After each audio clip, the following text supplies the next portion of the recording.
Bismillahirrahmanirrahim. Assalamualaikum warahmatullahi wabarakatuh. Alhamdulillah. Alhamdulillahirabbil alamin. Assalatu wassalamu ala Rasulillah wa ala alihi wa ashabihi ajma'in. Amma ba'd. Baik. Perkenalkan, nama saya Farhana Saad dari Fakultas Dakwah Prodi Komunikasi Penyiaran Islam. Mata kuliah Kaidah Tafsir, dosen pengampu Ibu Ustazah Agustriani Muzayana MAG. Baik, di sini saya akan menjelaskan materi UAS tentang takdim dan takhir menurut kaidah tafsir. Di antara keunikan Al-Quran adalah indahnya bahasa yang mengandung unsur-unsur kesetaraan yang tinggi, sehingga tak satu pun yang dapat menandinginya.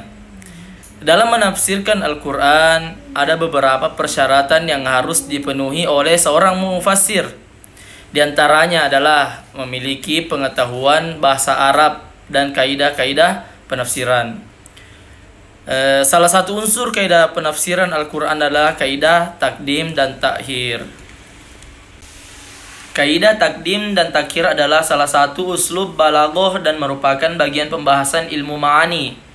Di dalam ilmu qawaid at-tafsir, kaidah al-takdim dan at-takhir merupakan salah satu kaidah yang wajib diketahui, terutama bagi mereka yang hendak menafsirkan Al-Quran.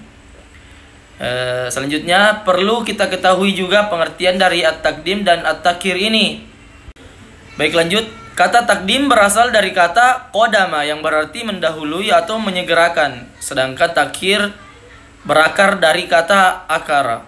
Kemudian membentuk antonim berupa kata takhir yang berarti penundaan, penangguhan, dan perlambatan. Takdim dan takhir yang dimaksud dalam kaidah ini adalah mendahulukan atau mengakhiri satu lafaz atau ayat yang satu dari satu lafaz atau yang lainnya, atau memposisikan suatu lafaz sebelum posisinya yang asli atau sesudahnya untuk memperlihatkan kekhususan, keutamaan, dan urgensi dari lafaz tersebut. Dengan begitu dapat disimpulkan bahwa kaidah takdim dan takhir adalah suatu dasar atau patokan untuk mengetahui keadaan suatu lafaz atau ayat yang didahulukan atau diakhirkan dengan bertujuan untuk menyingkap rahasia, kekhususan, dan keutamaan dari suatu lafaz maupun ayat sesuai maksud dan tujuannya. Selanjutnya kita beralih ke kaidah takdim dan takhir. Adapun kaidah-kaidah takdim dan takhir itu ada dua.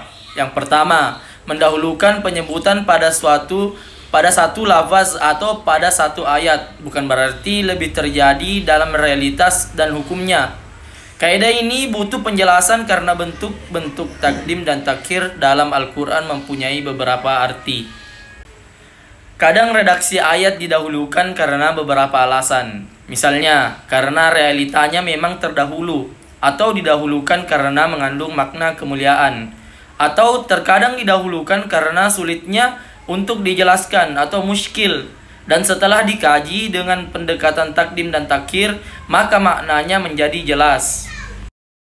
Sebagai contoh atas kaidah ini, kita lihat firman Allah Quran Surah Al-Fatihah ayat 5, yang artinya, hanya kepadamulah kami menyembah dan hanya kepadamulah kami memohon pertolongan. Coba kita amati ayat berikut ini. Kenapa lafaz iyyaka na'budu lebih didahulukan daripada iyyaka nasta'in? Dalam hal ini kita bisa mengetahui maknanya secara jelas dengan menggunakan kaidah ini. Kalimat iyyaka na'budu didahulukan daripada iyyaka nasta'in karena ibadah adalah tugas dan kewajiban, sedangkan isti'anah atau pertolongan adalah hak. Perlu juga kita ketahui bahwa kata ibadah menurut Al-Isfahani mengandung dua pengertian, yaitu puncak keterhinaan atau puncak penghambaan, dan melaksanakan perintah dan menjauhi larangan. Dalam penjelasan yang lain dinyatakan bahwa term abada ya'budu mengandung 3 makna, yaitu totalitas, kepasrahan, ketertundukan atau kepatuhan, dan keterhinaan.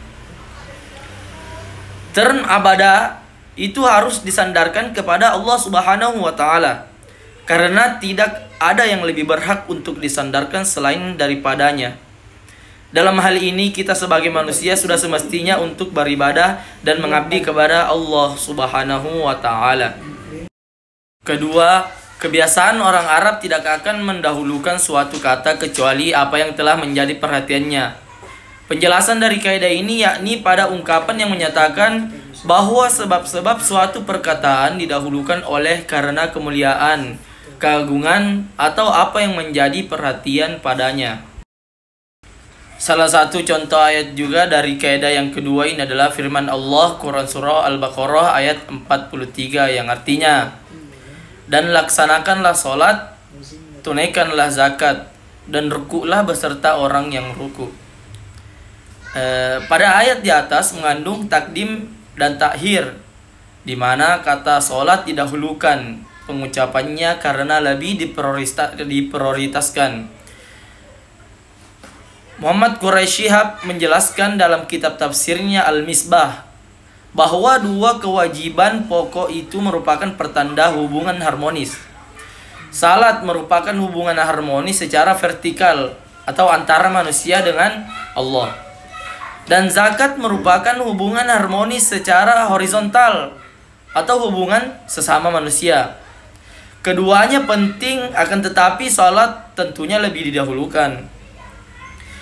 Kedua kaidah ini jika dikaitkan dengan Al-Quran, maka dapat dipahami bahwa keharmonisan dan keteraturan yang timbul dalam kata-kata dan susunan kalimat dalam Al-Quran selalu ada dalam setiap lafal dan ayatnya, baik yang didahulukan maupun yang diakhirkan. Dan maknanya yang mendalam dapat diketahui melalui kajian takdim dan takhir. Baiklah, mungkin itu saja yang dapat saya sampaikan. Lebih kurangnya mohon dimaafkan. Saya Farhan Nasaat pamit undur diri. Wallahul hadi ila daril mu'minin. Assalamualaikum warahmatullahi wabarakatuh.